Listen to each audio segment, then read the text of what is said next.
ದೇವ್ರು ಕೊಡ್ತಕ್ಕಂಥ ಭಕ್ತಾದಿಗಳಿಗೆ ಏನು ವರ ಕೊಡ್ತಾ ಇದೆ ಅದು ಜನಕ್ಕೆ ತಲುಪ್ತಾ ಇದೆ. ಜನ ಕೊಟ್ಟಿರ್ತಕ್ಕಂಥ ಹಣ, ಸರ್ಕಾರದಿಂದ ಬರ್ತಕ್ಕಂಥ ಹಣ ಇಲ್ಲಿ ಸೇರ್ತಾ ಇದೆಯಾ ಇಲ್ಲ ಅನ್ನೋದ್ರ ಬಗ್ಗೆ ಯಾವುದೇ ರೀತಿ ಯಾರು ಅದರ ಬಗ್ಗೆ ಅಧ್ಯಯನ ಮಾಡ್ತಾ ಇಲ್ಲ. ಇದು ಸರ್ಕಾರ ಎಲ್ಲ ಇಡೀ ದೇಶದಲ್ಲಿ ಎಚ್ಚೆತ್ಕೊಬೇಕು ಸರ್ಕಾರ. ವಿಶೇಷ ಏನಂದರೆ ಮಾರ್ಚ್ ತಿಂಗಳಲ್ಲಿ ಅನುರಾಧ ನಕ್ಷತ್ರ ದಿನ ಬ್ರಹ್ಮರಥೋತ್ಸವ ಆಗುತ್ತೆ.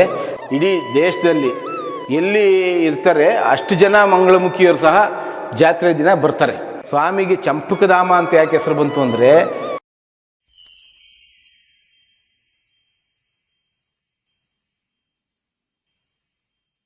ಇದಾದ ನಂತರ ನೋಡ್ರಿ 2 ಪ್ರಾಣಾಂಗಣ ಇದೆ ಇಲ್ಲಿ ನೀವು ಗಮನಿಸ್ಬೋದು. ದೇವಾಲಯದಲ್ಲಿ ಈ ನವರಾತ್ರಿ ಮಂಟಪ ನೋಡ್ಕೊಂಬಂದ ನಂತರ ಇಲ್ಲಿ 2 ಪ್ರಾಣಾಂಗಣ ಇದೆ. ಮೇಲೆ ಒಂದು, ಕೆಳಗಡೆ ಒಂದು, ನೀವು ನೋಡ್ಕೊಂಡು ಹೋಗ್ಬೋದು. ಈ ಕೆಳಗಡೆ ಹೋಗ್ಬೇಕಾದ್ರೇ ಇದರಲ್ಲೂ ಸಹ ಎಲ್ಲ ಥರ ಚಿತ್ರ ಇದೆ ಮತ್ತು ಇದರಲ್ಲೂ ಅಕ್ಷರಗಳಿದೆ, ನೀವು ನೋಡ್ಬೋದು. ಇದರಲ್ಲೆಲ್ಲ ಲಿಪಿ ಇದೆ ನೋಡಿ, ಎಲ್ಲ ಲಿಪಿಗಳಿದೆ, ಎಲ್ಲ ಬರೆದಿರ್ತಕ್ಕಂಥದ್ದು ನಿಮಗೆ ಕಾಣಿಸುತ್ತೆ, ಚೆನ್ನಾಗೇ ಕಾಣಿಸುತ್ತೆ. ನಾವು ಏನು ಇದನ್ನು ಹೊಸದಾಗಿ ಏನು ಮಾಡಿಲ್ಲ, ಎಲ್ಲ ಹಳೆ ಕಾಲದಲ್ಲಿ ಯಾವ ಥರ ಇತ್ತು ಅದನ್ನು ಅದೇ ರೀತಿ ಕಾಪಾಡ್ಕೊಂಡು ಬಂದಿದ್ದೀವಿ. ಮತ್ತು ಸ್ವಚ್ಛತೆ ಬಗ್ಗೆಯೂ ಸಹ ನೀವೇ ಇಲ್ಲಿ ನೋಡ್ಬೋದು. ಯಾವುದೇ ರೀತಿ ಒಂದು ಕಸ ಆಗಲಿ ಇನ್ನೊಂದಾಗಲಿ ಮತ್ತೊಂದಾಗಲಿ ಇಲ್ಲ. ಮತ್ತು ಏನು ಜಾತ್ರೆಯಲ್ಲಿ ಲಕ್ಷಾಂತರ ಜನ ಬರ್ತಾರೆ. ನೀವು ಮಾರ್ಚು ಜಾತ್ರೆ ನಮ್ಮದು ವಿಶೇಷ ಏನಂದರೆ ಮಾರ್ಚ್ ತಿಂಗಳಲ್ಲಿ ಅನುರಾಧ ನಕ್ಷತ್ರ ದಿನ ಬ್ರಹ್ಮರಥೋತ್ಸವ ಆಗುತ್ತೆ. ಕಾಮನ ಪೂರ್ಣಮಿ ದಿನ ಸ್ಟಾರ್ಟ್ ಆಗುತ್ತೆ ಜಾತ್ರೆ. ಕಾಮನ ಪೂರ್ಣಮಿ ದಿನ ಸ್ಟಾರ್ಟ್ ಆದರೆ ಅವತ್ತಿಂದ ದೇವ್ರ ಕಾರ್ಯಕ್ರಮಗಳು ದಿನಕ್ಕೆ 5-6 ಕಾರ್ಯಕ್ರಮಗಳು, ಉತ್ಸವಗಳಿರುತ್ತೆ ದಿನನಿತ್ಯ. ನಮ್ಮ ದೇವಸ್ಥಾನದಲ್ಲಿ ನವರಾತ್ರಿ ದಿನ ಸ್ಟಾರ್ಟ್ ಆದರೆ ಇಲ್ಲಿ ಊರಿನಲ್ಲಿ ಇರ್ತಕ್ಕಂಥವ್ರು ಯಾವುದೇ ರೀತಿ ಒಂದು ಘಾಟ್ ಬರತಕ್ಕಂಥದ್ದು ಒಂದು ಯಾವುದೇ ಪದಾರ್ಥ ಊರಿನ ಹಳಬರು ಯಾರೂ ಸಹ ಮಾಡಲ್ಲ. ಮತ್ತು ಅವರು ಮನೆಗೆ ಒಂದು ಸ್ವಲ್ಪನ ಸುಣ್ಣ ಬಣ್ಣ ಮಾಡಿ ಶುಚಿತೆ ಮಾಡಿಕೊಂಡಿರ್ತಾರೆ ಜಾತ್ರೆ ಅಷ್ಟೊತ್ತಿಗೆ. ಆವತ್ತಿನ ದಿನ ಎಲ್ಲರೂ ಒಂದು ಹೊಸ ಬಟ್ಟೆ ಹಾಕ್ಕೊಂಡು ಏನು ಹಳೆ ಕಾಲದಲ್ಲಿ ನಡೀತಾ ಇತ್ತು ಪದ್ಧತಿ ಇವಾಗೂ ಸಹ ನಮ್ಮ ಊರಿನ ಗ್ರಾಮಸ್ಥರು ಅದೇ ರೀತಿ ನಡೆಸ್ಕೊಂಬರ್ತಾ ಇದ್ದಾರೆ. ಮತ್ತು ನೀವು ಇಡೀ ವಿಶ್ವದಲ್ಲೇ ಎಲ್ಲೂ ಕೇಳಲಿಲ್ಲ ನೀವು, ನಾವು ಪ್ರತಿಯೊಂದು ಜಾತ್ರೆ ಯಾವಾಗ ಸ್ಟಾರ್ಟ್ ಆಗುತ್ತೆ ಅವತ್ತು ಒಂದು ಬಿದಿರಲ್ಲಿ ಕಾಡಲ್ಲಿ ಹೋಗಿ ಬಿದಿರು ಕಡಿದು ಅದರಲ್ಲಿ ಹಗ್ಗ ಮಾಡ್ತೀವಿ ನಾವು. ಬಿದಿರಲ್ಲಿ ರಥ ಎಳೆಯೋದೇ ಹೊಸ ಬಿದಿರಲ್ಲಿ ಹಗ್ಗ ಮಾಡಿ ನಾವು 100 ಅಡಿ ಹಗ್ಗ, ಅದು 1.5 ಅಡಿ ದಪ್ಪ ಇರುತ್ತೆ, ಅದರಲ್ಲೇ ಹಗ್ಗ ಮಾಡಿ ಇಲ್ಲೇ ಊರಿನ ಸ್ಥಳೀಯರು ಲಕ್ಷ್ಮೀಪುರ ಗ್ರಾಮಸ್ಥರು ಅಂತೇಳಿ ಅವರು ಒಂದು ಜನಾಂಗದವರು ಅವರೇ ಫ್ರೀಯಾಗಿ ಬಂದು ಹೆಣ್ಮಕ್ಳು ಎಲ್ಲರೂ ಬಂದು ಕಾಡಲ್ಲಿ ಬಂದು ಕಡ್ದು ಅದನ್ನು ಅವರು ಶ್ರದ್ಧಾಭಕ್ತಿಯಿಂದ ಅದರಲ್ಲಿ ಹಗ್ಗ ಮಾಡ್ತಾರೆ. ಮತ್ತು ರಥಕ್ಕೆ ಕಲ್ಲಿನ ರಥ ಇರೋದ್ರಿಂದ ಅದಕ್ಕೆ ಯಾವುದೇ ರೀತಿ ಬೇರಿಂಗ್ ಸಿಸ್ಟಮ್ ಇರಲ್ಲ. ಅದಕ್ಕೂ ಸಹ ಹುಣಸೆ ಗೊಜ್ಜು ಅಂಥೇಳಿ ಹುಣಸೆ ಮರದಲ್ಲಿ ಮಾಡ್ತಿರ್ತಕ್ಕಂಥ ಇದನ್ನು ನಾವು ಎಲ್ಲ ಊರಿನ ಎಲ್ಲ ಮುಖಂಡರುಗಳು ಹುಡುಗರು ಎಲ್ಲರೂ ಶ್ರದ್ಧಾಭಕ್ತಿಯಿಂದ 11 ದಿನ ಜಾತ್ರೆ ಮುಗಿಯೋ ತನಕ 11 ದಿನ ಕಾರ್ಯಕ್ರಮದಲ್ಲಿ ಭಾಗವಹಿಸಿ ನಾವು ಇದೇ ರೀತಿ ಅದನ್ನೆಲ್ಲ ಯಶಸ್ವಿಯಾಗಿ ರಥೋತ್ಸವ ಮಾಡ್ತೀವಿ. ಮತ್ತು ಅದಕ್ಕೆ ತುಂಡು ಕೊಡ್ತೀವಿ. ತುಂಡು ಕೊಟ್ಟು ಅದನ್ನು ಸಹ ಇಷ್ಟು ಥರ ಒಂದು ತುಂಡನ್ನು ನಾವು 2 ತುಂಡು ಹಿಂದ್ಲಗಡೆ ಹಾಕ್ತೀವಿ. 10 ಅಡಿ ತುಂಡನ್ನು, ಈ ಸೈಜು ತುಂಡನ್ನು ತೇರಿನ ಹಿಂದೆ ಹಾಕಿ ಅದರ ಮೇಲೆ ಎಕ್ಕಿ ಹುಡುಗರು ಗೋವಿಂದ ಅಂತ ಹೇಳಿ ತುಳಿದಾಗ ಒಂದೊಂದು ಕಡೆ 20 ಜನ ಹುಡುಗರಿರ್ತಾರೆ. ಮೇಲೆ ಎಕ್ಕಿ ಗೋವಿಂದ ಅಂತ ತುಳಿದಾಗ ಆ ರಥೋತ್ಸವ ಮುಂದಕ್ಕೆ ಹೋಗುತ್ತೆ. ಎಡಗಡೆ ಬಲಗಡೆಗೆ ಹೋಗ್ಬೇಕಾದ್ರೂ ನಾವು ಗುಜ್ಜು ಮೇಲೇ ತಿರುಗಿಸಿ ನಾವು ಹೋಗ್ತೀವಿ, ತರ್ತೀವಿ. ಜಾತ್ರೆಯಲ್ಲಿ ಸುಮಾರು 8ರಿಂದ 10 ಲಕ್ಷ ಜನ 3 ದಿನ ಬರ್ತಾರೆ. ರಾತ್ರಿ ಹಗಲು ಜನ ಭಕ್ತಾದಿಗಳಿರ್ತಾರೆ. ಅವರು ಭಕ್ತಾದಿಗಳಿದ್ದು ಅವ್ರು ಏನು ಅಂದ್ಕೊಂಡಿರ್ತಾರೆ ಅನ್ನದಾಸೋಹ ಸಹ ನಡೀತಾ ಇರ್ತೈತೆ. ಅಷ್ಟು ಜನಕ್ಕೂ ಎಲ್ಲ ಥರದ ಊಟದ ವ್ಯವಸ್ಥೆ ನಿಮಗೆ ಜೊಪ್ಪೆಯಿಂದ ಹಿಡಿದು ಡೈನಿಂಗ್ ಟೇಬಲ್ ಒಬ್ಬಟ್ಟು ಊಟದ ತನಕ ಭಕ್ತಾದಿಗಳು ನಿಮಗೆ ಊಟ ಬಡಿಸ್ತಾರೆ. ಯಾವುದೇ ಹೋಟ್ಲಲ್ಲಿ ಒಂದು ವ್ಯಾಪಾರ ಆಗಲ್ಲ. ರಾತ್ರಿ ಆಗಲೂ ಊಟ ಇರುತ್ತೆ. ಊಟ ಇದೆಲ್ಲ ಊಟದ ನಂತರ ನೀವು ಅವರು ಯಾವ ಊಟ ಪುಳಿಯೋಗರೆ ತಿನ್ನಬೇಕಾ, ಮೊಸರನ್ನ ತಿನ್ನಬೇಕಾ, ಆ ಥರ ಏನು ಊಟ ಬೇಕಾದರೂ ಭಕ್ತಾದಿಗಳು ಮಾಡಾಕೋದಕ್ಕೆ ರೆಡಿ ಇದ್ದಾರೆ. ಮತ್ತು ಏನು ಈ ಊರಿನ ಸುತ್ತಮುತ್ತ ಸುಮಾರು 100 ಹಳ್ಳಿಗಳು ಜನ ಏನಿದ್ದಾರೆ ಈ ಸುತ್ತಮುತ್ತ ಕಗ್ಲಿಪುರ ಇರ್ಬೋದು, ಈ ಥರ ಎಲ್ಲ ಜಿಗಣಿ ಹೋಬಳಿ ಗುಟ್ಗೇರಿ ತನಕ ಹಿಡಿದು ಎಲ್ಲರೂ ಒಂದು ಅರವಂಟಿಗೆ ಅಂಥೇಳಿ ಎತ್ತಿನ ಗಾಡಿಗಳಲ್ಲಿ ಮೊದಲು ಮಾಡ್ಕೊಂಬರ್ತಾಯಿದ್ರು. ಈಗಲೂ ಸಹ ಎತ್ತಿನ ಗಾಡಿಯಲ್ಲಿ ನೀರು ಮಜ್ಜಿಗೆ, ಪಾನಕ, ಹೆಸರುಬೇಳೆ ಮಾಡಿಕೊಂಡು ಅರವಂಟಿಗೆ ಅಂತೇಳಿ ಊರುಗಳವ್ರು ಮಾಡ್ಕೊಂಡು ಬರ್ತಾರೆ. ಇದಕ್ಕಿಂತ ಮುಖ್ಯವಾದ ವಿಶೇಷ ಏನಂದರೆ ಇಲ್ಲಿ ಬನ್ನೇರುಘಟ್ಟ ಜಾತ್ರೆಯ ವಿಶೇಷ ನೀವು ನೋಡಿರ್ಬೋದು. ಇಡೀ ದೇಶದಲ್ಲಿ ಎಲ್ಲಿ ಇರ್ತಾರೆ ಅಷ್ಟು ಜನ ಮಂಗಳಮುಖಿಯವರು ಸಹ ಜಾತ್ರೆ ದಿನ ಬರ್ತಾರೆ. ಅದೊಂದು ವಿಶೇಷ, ಅದೊಂದು ವಿಶೇಷ. ನಾವು ನಮ್ಮ ಜಾತ್ರೆ ದಿನ ಎಲ್ಲೂ ಇರಲ್ಲ. ಏನು ನಾಳೆ ರಥೋತ್ಸವ ನಂಗೆ ಇವತ್ತು ಕೂಟ್ವಿ ಅಂತ ಸ್ಟಾರ್ಟ್ ಆಗುತ್ತೆ. 3 ದಿನದಲ್ಲಿ ನೀವು ಬೆಂಗಳೂರಲ್ಲಿ ಕರ್ಗ ಒಂದೇ ಕರ್ಗ ನೋಡ್ತೀರಾ. ಇನ್ನೊಂದು ವಿಶೇಷ ಏನಂದರೆ ಬೆಂಗಳೂರು ಕರ್ಗ ಒಂದೇ ನೋಡ್ತೀರಾ. ನಮ್ಮೂರಲ್ಲಿ 100 ಕರ್ಗ ಆ ಥರದ್ದು ಆಗುತ್ತೆ. ಮಂಗಳಮುಖಿಯವರು ಅವ್ರ ಕೆಪಾಸಿಟಿ ಮೇಲೆ ಒಬ್ಬೊಬ್ರು 10 ಜನ ಇರ್ಬೋದು, 20 ಜನ ಇರ್ಬೋದು, 30 ಜನ ಇರ್ಬೋದು, 100 ಜನ ಇರ್ಬೋದು, 500 ಜನ ಇರ್ಬೋದು, 1000 ಜನ ಇರ್ಬೋದು. ಈ ಥರ ತಂಡವಾಗಿ ವಾದ್ಯ ಸಮೇತ ಅವರು ಮಂಗಳಮುಖಿಯವರು ಅವರು ಪಲ್ಲಕ್ಕಿ ಎಲ್ಲ ಮಾಡಿಕೊಂಡು ತಲೆ ಮೇಲೆ ಕರ್ಗ ಹೊತ್ಕೊಂಡು ಮತ್ತು ಕೈಗೆ ಎಲ್ಲ ಬಾಳೆ ಹಾಕ್ಕೊಂಡು ಎಲ್ಲ ದ್ರೌಪದಿ ವಸ್ತ್ರಾಭರಣ ಥರ ಮಾಡಿಕೊಂಡು ಅವರು ಬರ್ತಾರೆ. ಅವರು ವಾದ್ಯದಲ್ಲಿ ಬಂದು ಇಲ್ಲಿ ಸ್ವಾಮಿಗೆ ಬಂದು ಸ್ವಾಮಿನ ದರ್ಶನ ಮಾಡಿದ ನಂತರ ಮತ್ತು ಇಲ್ಲಿನ ಸಮೀಪ 3 ಕಿಲೋಮೀಟರ್ ದೂರದಲ್ಲಿರ್ತಕ್ಕಂಥ ಬೇಗಳಮ್ಮ ಅಂತೇಳಿ ದೇವಸ್ಥಾನದಲ್ಲಿ ಅಲ್ಲೋಗಿ ಅವರು ಪೂಜೆ ಅಂತ್ಯ ಮಾಡ್ತಾರೆ. ಅಲ್ಲಿ ಅವರು ಏನು ಇಲ್ಲಿ ನಮ್ಮದು ಸೀವು ಇರೋದ್ರಿಂದ ದೇವ್ರಿಗೆ ನಾವು ಯಾವುದೇ ಒಂದು ಬಲಿ ಕೊಡೋದಿಲ್ಲ. ಆ ಮಂಗಳಮುಖಿಯರು ಇಲ್ಲಿಂದ ಪೂಜೆ ಮುಗಿಸ್ಕೊಂಡು ಹೋಗಿ ಅವ್ರು ಏನು ಇಷ್ಟಾನುಸಾರ ಅಂದ್ಕೊಂಡಿರ್ತಾರೆ, ಕೋಳಿ ಇರ್ಬೋದು, ಕುರಿ ಇರ್ಬೋದು, ಮೇಕೆ ಇರ್ಬೋದು, ಅವರು ಅಲ್ಲಿ ಬೇಗಳಲ್ಲಿ ಕಟ್ ಮಾಡಿ ಅಲ್ಲಿ ಇದು ಮಾಡ್ತಾರೆ. ಅವ್ರು ಏನೇ ಸ್ಟಾರ್ಟ್ ಮಾಡಿದ್ರು ಇಲ್ಲಿ ಬಂದು ದೇವ್ರ ಕೈ ಮುಗಿದ್ಬಿಟ್ಟು ಹೋಗೋದು. ಅವರು ವಿಶೇಷ ಏನಂದರೆ ಇಲ್ಲಿ ಏನಾಗ್ತದೆ ಅನ್ನೋದಕ್ಕೆ, ಒಳ್ಳೇದು ಏನಾಗ್ತದೆ ಅನ್ನೋದಕ್ಕೆ ಅದೊಂದು ಮೂಲ ಕಾರಣ. ನೀವು ಎಲ್ಲ TV ಚಾನಲ್ಗಳಲ್ಲೂ ನೋಡ್ಬೋದು. ಅವ್ರು ಏನು ಕೇಳ್ಕೊಳ್ತಾರೆ, ಏನಕ್ಕೆ ಆ ಥರ ಆಗ್ತಾರೆ ಅಂದರೆ, ನಾವು ಮುಂದಿನ ಜನ್ಮದಲ್ಲಿ ಅಪ್ಪ ನೀನು ನಮ್ಮನ್ನು ಮಾಮೂಲಿ ಜನ ಥರ ಎಲ್ಲರ ಜೊತೆಯಲ್ಲೂ ಕೂಡಿ ಬಾಳಿ ನಾವು ಸಂಸಾರ ಮಾಡೋ ಥರ ನಮ್ಮನ್ನು ಮಾಡು ಅಂಥೇಳಿ ಸ್ವಾಮಿ ಹತ್ರ ಕೇಳ್ಕೊಳೋ ಥರ ಪದ್ಧತಿ ಅದು ಮಾಡ್ತಾರೆ ಅಂತೇಳಿ ಅವಾಗಿಂದ ನಡ್ಕೊಂಬಂದಿದ್ದೆ. ಇದೆಲ್ಲ ಮಾಡಿದ ನಂತರ ಅವತ್ತು ಸಹ ರಾತ್ರಿ ಹಗಲು ಜನ ಹೋಗಿ ಸುವರ್ಣಮುಖಿ ಕಲ್ಯಾಣಿಯಲ್ಲಿ ಅವರು ಅರ್ಕೆ ಮಾಡಿಕೊಂಡು ಅಲ್ಲಿ ಬೆಲ್ಲ ಹಾಕ್ಬೋದು, ಮತ್ತು ಜೀರಿಗೆ, ಮೆಣಸು, ಉಪ್ಪು ಮತ್ತು ಕಾಸು ಇದನ್ನೆಲ್ಲ ಹಾಕ್ತಾರೆ. ಆ ನೀರಲ್ಲಿ ಸಾವಿರಾರು ಜನ, ಒಂದು ಲಕ್ಷಾಂತರ ಜನ ಅವತ್ತು ಅದಕ್ಕೆ ಸಾವಿರಾರು ಜನ ಅದಕ್ಕೆ ಅರ್ಕೆ ಹಾಕ್ತಾರೆ, ಉಪ್ಪು ಎಲ್ಲ. ಮತ್ತು ಅದರಲ್ಲೇ ಸ್ನಾನ ಮಾಡ್ತಾರೆ. ಯಾವುದೇ ರೀತಿ ನೀರು ಸ್ಮೆಲ್ ಬರಲ್ಲ, ಬಂಕಡ ಬರಲ್ಲ, ಅದು ನಿಂತಿರೋ ನೀರು. ಅದನ್ನು ಆ ನೀರಿನ ವಿಶೇಷನೂ ಸಹ ನೀವು ನೋಡ್ಬೋದು. ಮತ್ತು ನಾವು ತುಳಸಿ ಪೂಜೆ ಅಂತ ಏನು ಮಾಡ್ತೀವಿ, ಈಗ ನೋಡಿದಂಥ ಉತ್ಸವ ಮೂರ್ತಿ ಇದೆಯಲ್ಲ, ಆ ಉತ್ಸವ ಮೂರ್ತಿನೂ ತುಳಸಿ ಪೂಜೆ ದಿನ ತೊಗೊಂಡೋಗಿ ಅಲ್ಲಿ ಕಲ್ಯಾಣಿಯಲ್ಲಿ ಸ್ನಾನ ಮಾಡಿಸಿ ದೇವರಿಗೆ ವರ್ಷಕ್ಕೊಂದ್ಕಿಂತ ಬೃಂದಾವನದ ಪೂಜೆ ಅಂತ ಎಲ್ಲರ ಮನೆಗಳಲ್ಲಿ ಮಾಡ್ತಾರೆ. ಅದು ಸ್ನಾನ ಮಾಡಿದ ನಂತರ ಅದನ್ನು ಸಹ ತೊಗೊಂಬಂದು ನಾವು ಅಲ್ಲಿ ಇಲ್ಲಿಂದ ದೇವ್ರನ್ನ ಹೊತ್ಕೊಂಡು ಹೋಗ್ತೀವಿ. ಎಲ್ಲ ಜನ ಎಲ್ಲ ಬಂದಿರ್ತಾರೆ, ಸುತ್ತಮುತ್ತ ಹಳ್ಳಿ ಭಕ್ತಾದಿಗಳೆಲ್ಲ ಅಲ್ಲಿ ದೇವ್ರಿಗೆ ಸ್ನಾನ ಮಾಡಿಸಿ ಆ ಪುಷ್ಕರಣಿಯಲ್ಲಿ ಅಲ್ಲಿ ಸುತ್ತಮುತ್ತ ಸ್ವಂತ ಮಾಡಿರ್ತಕ್ಕಂಥ ಹಾಲು, ಮೊಸರು, ಬೆಣ್ಣೆ, ತುಪ್ಪ, ಎಳ್ನೀರು ಬೆಳೆದಿರೋದೆಲ್ಲ ಅವ್ರವ್ರ ಇಷ್ಟಾನುಸಾರ ತಂದಿರ್ತಾರೆ.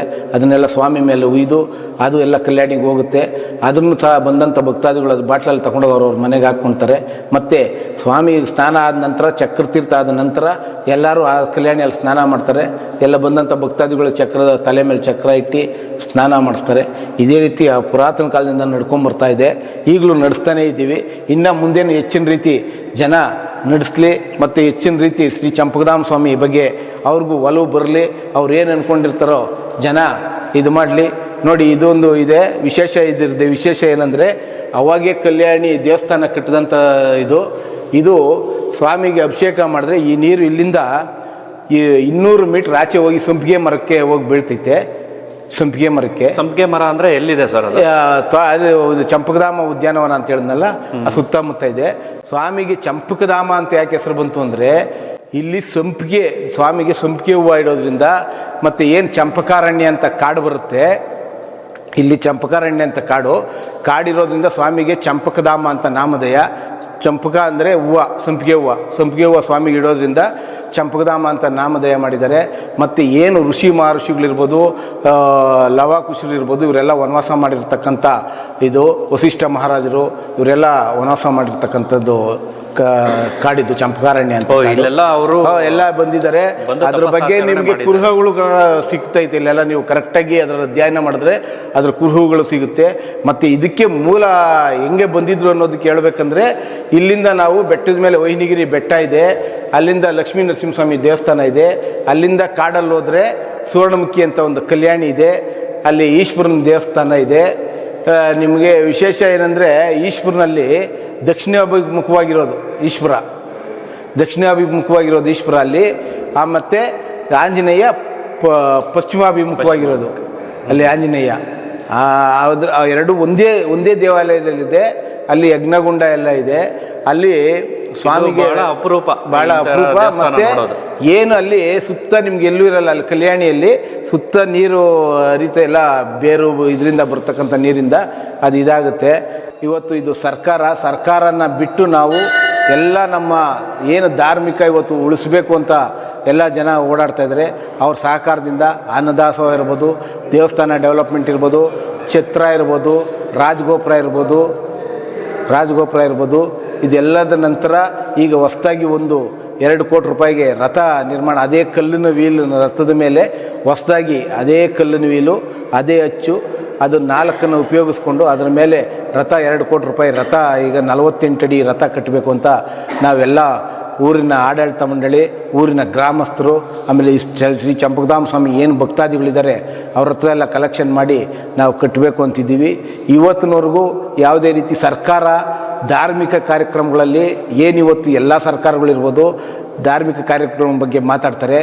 ಧಾರ್ಮಿಕ ದೇವಾಲಯಗಳಿಗೆ ಏನು ಸಲ್ಲುತ್ತಾ ಇದೆ, ನಾವು ಕೊಡ್ತಾ ಇರ್ತಕ್ಕಂಥ ಇದು ಹೋಗ್ತಾ ಇದೆಯಾ, ದೇವ್ರು ಕೊಡ್ತಕ್ಕಂಥ ಭಕ್ತಾದಿಗಳಿಗೆ ಏನು ವರ ಕೊಡ್ತಾ ಇದೆ ಅದು ಜನಕ್ಕೆ ತಲುಪ್ತಾ ಇದೆ. ಜನ ಕೊಟ್ಟಿರ್ತಕ್ಕಂಥ ಹಣ, ಸರ್ಕಾರದಿಂದ ಬರ್ತಕ್ಕಂಥ ಹಣನ ಇಲ್ಲಿ ಸೇರ್ತಾ ಇದೆಯಾ ಇಲ್ಲ ಅನ್ನೋದ್ರ ಬಗ್ಗೆ ಯಾವುದೇ ರೀತಿ ಯಾರು ಅದರ ಬಗ್ಗೆ ಅಧ್ಯಯನ ಮಾಡ್ತಾ ಇಲ್ಲ. ಇದು ಸರ್ಕಾರ ಎಲ್ಲ ಇಡೀ ದೇಶದಲ್ಲಿ ಎಚ್ಚೆತ್ಕೊಬೇಕು. ಸರ್ಕಾರ ಇದಕ್ಕೆ ನಾವು ಕೊಡ್ತಾ ಇರೋ ಹಣ ವಿನಿಯೋಗ ಆಗ್ತಾ ಇದೆಯಾ ಇಲ್ಲ ಅಂತ ಇದಕ್ಕೆ ಒಂದು ಸಮಿತಿ ಮಾಡಬೇಕು, ಇದನ್ನು ತನಿಖೆ ಮಾಡಬೇಕು. ಎಲ್ಲ ದೇವಾಲಯಗಳು, ಒಂದೇ ದೇವಾಲಯಗಳಲ್ಲ, ಎಲ್ಲ ದೇವಾಲಯಗಳು ತನಿಖೆ ಮಾಡಬೇಕು. ಇದನ್ನು ಏನು ಈ ಹಣ ಸದುಪಯೋಗ ಆಡ್ತಾ ಇದೆಯಾ ಇಲ್ಲ. ಈಗ ನೀವು ಅರ್ಜಿ ಕೊಟ್ಟರೆ ಇಲ್ಲಿ ಸುಮಾರು ನಮ್ಮ ದೇವಾಲಯಗಳಲ್ಲಿ ಕೆಲಸ ಮಾಡ್ತಕ್ಕಂಥವ್ರಿಗೆ 10-12 ವರ್ಷ ಆಗಿದೆ, ಇವತ್ತಿನವರೆಗೂ ಪರ್ಮನೆಂಟ್ ಆಗಿಲ್ಲ. ಒಂದು ಫ್ಯಾಕ್ಟ್ರಿಗೆ ಸೇರಿಕೊಂಡ್ರೆ ನೀವು 48 ತಿಂಗಳು ಮಾಡಿದ ತಕ್ಷಣ ಪರ್ಮನೆಂಟ್ ಆಗ್ತೈತಿ. ಇವತ್ತಿನವರೆಗೂ ದೇವಾಲಯಗಳು ಪರ್ಮನೆಂಟ್ ಆಗಿಲ್ಲ. ಇದ್ರ ಬಗ್ಗೆ ನಮ್ಮ ಸರ್ಕಾರ ಎಚ್ಚೆತ್ಕೊಬೇಕು, ಕ್ರಮ ವಹಿಸಬೇಕು. ಮತ್ತು ಏನು ಇವತ್ತು ನೀವು ಎಲ್ಲೇ ಹೋಗಿ ನಮಗೆ ಒಂದು ಚರ್ಚಲ್ಲಿ ಅವನಿಗೆ ಕೆಲಸ ಮಾಡೋನಿಗೆ ಫಾದರ್ಗೆ ಸಂಬಳ ಹೋಗ್ತಿತ್ತು ಸರ್ಕಾರದಿಂದ, ಮತ್ತು ನಾವು ಅಲ್ಲಾಕುವರೆಗೆ ಅವ್ರಿಗೆ ಸರ್ಕಾರದಿಂದ ಸಂಬಳ ಹೋಗುತ್ತೆ. ಹೌದು. ಇಲ್ಲಿ ಕೆಲಸ ಮಾಡೋರಿಗೆ 500 ಸಂಬಳ ಕೊಡ್ತೀರಾ, 500ಗೆ ಸಂಬಳನೂ ಕೊಡ್ತೀರಾ, ಅವ್ರಿಗೆ ಇದು ತಟ್ಟೆ ಕಾಸು ಸ್ಥಳ ಎಲ್ಲ ಇರ್ತೈತೆ. ಇಲ್ಲಿ ಕೆಲಸ ಮಾಡ್ತಾರಂತ ಗುಡ್ಸೋರು ಇರ್ಬೋದು, ನೌಕರು ಇರ್ಬೋದು, ಜವಾನ್ರು ಇರ್ಬೋದು, ವಾದ್ಯದವ್ರು ಇರ್ಬೋದು, ಇವ್ರಿಗೆಲ್ಲ ದೇವಾಲಯಗಳಲ್ಲೂ ಇದೊಂದು ನಮ್ಮದೊಂದೇ ಅಂತಲ್ಲ, ಇದ್ರ ಬಗ್ಗೆ ಎಚ್ಚೆತ್ಕೊಬೇಕು. ಮತ್ತು ನಮ್ಮ ಧಾರ್ಮಿಕ ಕಾರ್ಯಕ್ರಮದಲ್ಲಿ ಧಾರ್ಮಿಕ ದೇವಾಲಯಗಳಲ್ಲಿ ಒಂದು ಇದು ನಡೀತಾ ಇದೆ. ಯಾವುದೇ ಒಂದು ದೇವಸ್ಥಾನದಲ್ಲಿ ಮಂಗಳವಾದ್ಯ ಅಂತ ಇರಬೇಕು ಅಂತಿದೆ. 3 ವಾದ್ಯ, ಅದು 4 ಇರಬೇಕು. ವಾದ್ಯ 4 ಜನ ಇದ್ದರೆ ಅದಕ್ಕೆ ವಾದ್ಯಕ್ಕೆ ಒಂದು ಕಳೆ, 3 ಜನ ವಾದ್ಯಕ್ಕೆ ಇರಬಾರ್ದು ಹೇಳ್ತಾರೆ. ಹೌದು, ನಮಗೂ ಗೊತ್ತಿರೋದೇ. ಇವಾಗ ಏನಕ್ಕೆ ನೀವು ಕರೆದ್ರೆ 3 ಜನ ಹೋಗು ಅಂತೀರಾ? ಹೌದು.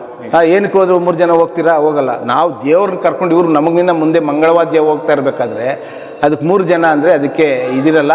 ಸರ್ಕಾರ ಇಡೀ ದೇಶದ ಕೇಂದ್ರ ಸರ್ಕಾರ ಇರ್ಬೋದು, ರಾಜ್ಯ ಸರ್ಕಾರ ಇರ್ಬೋದು, ಎಲ್ಲ ದೇವಾಲಯಗಳಲ್ಲಿ 4 ಜನನ ಕೊಡೋದಕ್ಕೆ ಒಂದು ಚಿಂತನೆ ಮಾಡಬೇಕು ಅಂತ ನಾನು ಸರ್ಕಾರದಿಗೆ ನಿಮ್ಮ ಪರವಾಗಿ, ಸಾರ್ವಜನಿಕರ ಪರವಾಗಿ, ಭಕ್ತಾದಿಗಳ ಪರವಾಗಿ ನಾನು ಅವ್ರಿಗೆ ಇದು ಮಾಡ್ತಾ ಇದ್ದೀನಿ. ಒಂದು ಒಳ್ಳೆ ವಿಚಾರ ನಾವು ತಿಳ್ಕೊಂಡ್ವಿ, ನಮ್ಮ ಜನಕ್ಕೆ ಇದು ಆಗ್ತಾ ಇದೆ.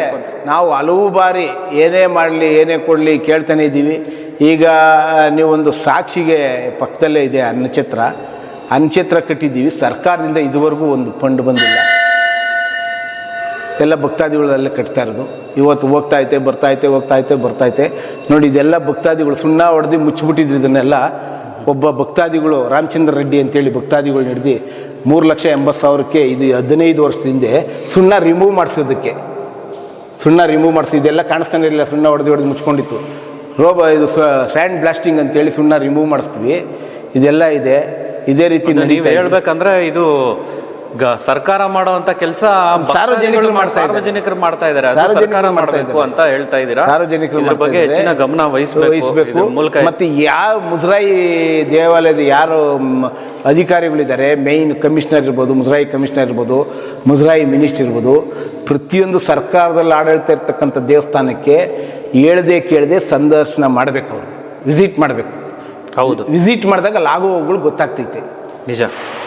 ಅವ್ರಿಗೆ ಇಂಟಿಮೇಷನ್ ಕೊಟ್ಟಾಗ ಎಲ್ಲರೂ ಅಲರ್ಟ್ ಆಗ್ತಾರೆ. ಸೊ ನೀವು ಇಂಟಿಮೇಷನ್ ಕೊಡ್ದಿರಾ ನೀವು ಬರಬೇಕು. ಏನು ನಡೀತಾ ಇದೆ, ಹೋಗ್ತಾ ಇದೆ, ಇಲ್ಲಿ ಸತ್ಯಾಂಶ ಗೊತ್ತಾಗುತ್ತೆ. ಇವಾಗ ನಾವು ಹೇಳ್ತಾ ಇದೀವಿ ಇವ್ರಿಗೆ ಸಂಬಳ ಬರ್ತಾ ಇಲ್ಲ ಅಂತ, ಅದು ನಿಜನಾ ಸುಳ್ಳ ಅಂತ ಅವ್ರಿಗೆ ಗೊತ್ತಾಗ್ತೈತೆ. ಕೆಲಸಗಾರರು ಬಂದು 5 ಗಂಟೆಗೆ, ಇವಾಗ ಧನುರ್ಮಾಸ 4:15 500 ಬರ್ತಾರೆ, ಇವರು 5 ಗಂಟೆಗೆ 4:15 ಇವರು ಬಂದು 500 ಬರೋಷ್ಟೊತ್ತಿಗೆ ರೆಡಿಯಾಗಿರಬೇಕು, ಕ್ಲೀನ್ ಮಾಡಬೇಕು. ಇವತ್ತಿನ ಪರಿಸ್ಥಿತಿ ಇದೆ, ರೇಟೆಲ್ಲ ಗಗನಕ್ಕೇರಿರೋಂಥ ಸಂದರ್ಭದಲ್ಲಿ ಕೆಲಸಗಾರರು ಹೆಂಗೆ ಸಂಬಳ ಇಲ್ದಿರ ಮಾಡ್ತಾರೆ? ಹೌದು. ಸರ್ಕಾರ ಕೊಡೋದು 5,000 6,000 ರೂಪಾಯಿಗೆ, ಈಗ ಲೇಬರ್ ಇದರಲ್ಲಿ ಕೊಡ್ತಾವ್ರೆ 5,000 ರೂಪಾಯಿ 6,000 ರೂಪಾಯಿ. 5,000 6,000 ರೂಪಾಯಿಗೆ ಆಗುತ್ತಾ? 10,000 ರೂಪಾಯಿಗೆ ಆಗುತ್ತಾ? ಸಂಸಾರ ನಡೆಯುತ್ತಾ? ಒಂದು ಮನೆಗೆ ಬಾಡಿಗೆನೇ ಕಮ್ಮಿ, ಒಂದು ಸಿಂಗಲ್ ಬೆಡ್ರೂಮ್ ಬಾಡಿಗೆಗೆ. ಇದು ಬೆಂಗಳೂರು BBMPಗೆ ಅತಿ ಸಮೀಪ. BBMPಗೆ ಸೇರಬೇಕು, ನ್ಯಾಷನಲ್ ಪಾರ್ಕ್ ಇರೋದ್ರಿಂದ, ರಿಸರ್ವ್ ಫಾರೆಸ್ಟ್ ಆಗಿರೋದ್ರಿಂದ BBMPಗೆ ಸೇರಿಸ್ಕೊಂಡಿಲ್ಲ. 1 ಕಿಲೋಮೀಟ್ರ್ ಅಂತರದಲ್ಲಿರ್ತಕ್ಕಂಥ ಇದು ಬೆಂಗಳೂರು ಏನು ಮಹಾನಗರ ಪಾಲಿಕೆ ಇದೆ, ಅದಕ್ಕೆ 1 ಕಿಲೋಮೀಟ್ರ್ ಅಂತರದಲ್ಲಿರ್ತಕ್ಕಂಥದ್ದು. ಇಲ್ಲಿ ಬಾಡಿಗೆ ಒಂದು ಸಿಂಗಲ್ ಮನೆಗೆ 6,000 ರೂಪಾಯಿ ಬಾಡಿಗೆ. ಇದೆಲ್ಲ ವ್ಯವಸ್ಥೆಗಳು ಈ ಥರ ಇದೆ. ಸರ್ಕಾರ ಇದ್ರ ಬಗ್ಗೆ ಇಡೀ ದೇಶದಲ್ಲಿ ಎಚ್ಚೆತ್ಕೊಬೇಕು. ನಮ್ಮ ಹಿಂದುತ್ವ, ನಮ್ಮ ಧರ್ಮ, ನಮ್ಮ ದೇವಾಲಯಗಳು ಇವೆಲ್ಲ ಉಳಿಬೇಕಂದ್ರೆ ಸರ್ಕಾರನೇ ಎಚ್ಚೆತ್ಕೊಂಡಿಲ್ಲ ಅಂದರೆ ಜನ ಏನು ಮಾಡೋಕ್ಕಾಗಲ್ಲ. ಜನ ಕೊಡೋದೇ ಹಣದಲ್ಲಿ. ನೀವು ಸರ್ಕಾರ ಅದನ್ನು ಕರೆಕ್ಟಾಗಿ ಸದುಪಯೋಗ ಮಾಡಿಲ್ಲ ಅಂದರೆ ಅದು ದೇವಾಲಯಕ್ಕೆ ಸಲ್ಲತಕ್ಕಂಥದ್ದಲ್ಲ. ಆದ್ದರಿಂದ ಮುಂದಿನ ದಿನಗಳಲ್ಲಿ ಇನ್ನೂ ಜನ ಎಚ್ಚೆತ್ಕೊಂಡು ಇದ್ರ ಬಗ್ಗೆ ಜಾಸ್ತಿ ಗಮನ ಕೊಡಬೇಕು.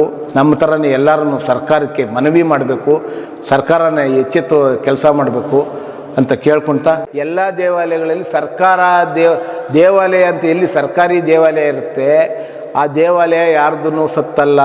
ಹೌದು, ಸಾರ್ವಜನಿಕರ ಸ್ವತ್ತು. ಇದನ್ನ ಕೇಳೋದಕ್ಕೆ 1000 ಜನ ಬರ್ತಕ್ಕಂಥ ಭಕ್ತಾದಿಗಳು ಎಲ್ಲರಿಗೂ ಹಕ್ಕಿದೆ. ಯಾರು ಬಂದು ಕೈ ಮುಗಿತಾನೋ ಅವನಿಗೂ ಒಂದು ಹಕ್ಕಿದೆ. ಯಾಕ್ರಿ ಇದು ಮಾಡಿಲ್ಲ ಅಂತ ಕೇಳ್ಬೋದು. ಅವನು ಪ್ರಜೆ, ಈ ದೇಶದ ಮೊಟ್ಟ ಮೊದಲ ಪ್ರಜೆ ಅವನು. ಹೌದು, ಏನೋ ಆ ಥರ ಯಾರು ಬೇಕಾದರೂ ಕೇಳ್ಬೋದು. ಪ್ರತಿಯೊಬ್ಬರೂ ಸರ್ಕಾರಕ್ಕೆ ಎಚ್ಚೆತ್ತ ಕೆಲಸ ಮಾಡಬೇಕು. ಒಬ್ಬರೇ ಮಾಡಿದ್ರೆ ಆಗಲ್ಲ. ಏನೋ ಒಂದು ಟಿ ವಿಯಲ್ಲಿ ಬರಬೇಕು ಅಂತ ಹೇಳ್ತಾನೆ, ಏನೋ ಒಂದು ಹೈಲೈಟ್ ಆಗಬೇಕು ಅಂತ ಹೇಳ್ತಾನೆ ಅಂತಲ್ಲ.